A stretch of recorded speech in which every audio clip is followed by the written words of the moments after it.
Police ठाण्यांमधील सफाई कर्मचाऱ्यांचा 9 मार्चला मंत्रालयावर धडक मोर्चा. पोलीस ठाण्यांमधील अंशकालीन सफाई कर्मचाऱ्यांना कायम सेवेत सामावून घ्या या मागणीसाठी सोमवारी 9 मार्चला मंत्रालयावर धडक मोर्चा काढला जाणार आहे.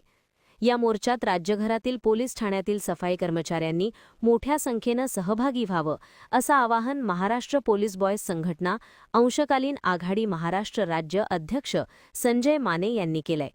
राज्यभरातील विविध लहान मोठ्या पोलीस ठाण्यांमध्ये पुरुष व महिला सफाई कर्मचारी काम करत आहेत. 30 वर्षाहून अधिक काळ हे कर्मचारी तुटपुंजा मानधनावर काम करत आहे.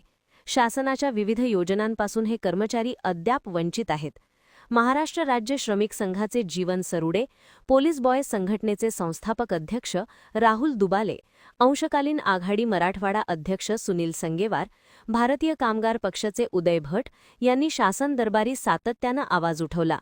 अखेर राज्याचे गृहराज्यमंत्री योगेश कदम यांनी या अंशकालीन कर्मचाऱ्यांची दखल घेऊन वेतन भत्त्याची रक्कम मंजूर करून दिली. परंतु सफाई कर्मचाऱ्यांना कायम सेवेचा प्रश्न अद्याप मार्गी लागलेला नाही. या प्रश्नावर संघटनेनं प्रत्येक जिल्ह्याच्या पालकमंत्र्यांना निवेदन देऊन लक्ष वेधलं. कायम सेवेचा प्रश्न मार्गी लागावा यासाठी येत्या सोमवारी 9 मार्च रोजी मुंबई मंत्रालयावर सफाई कर्मचारी धडक मारणार आहेत.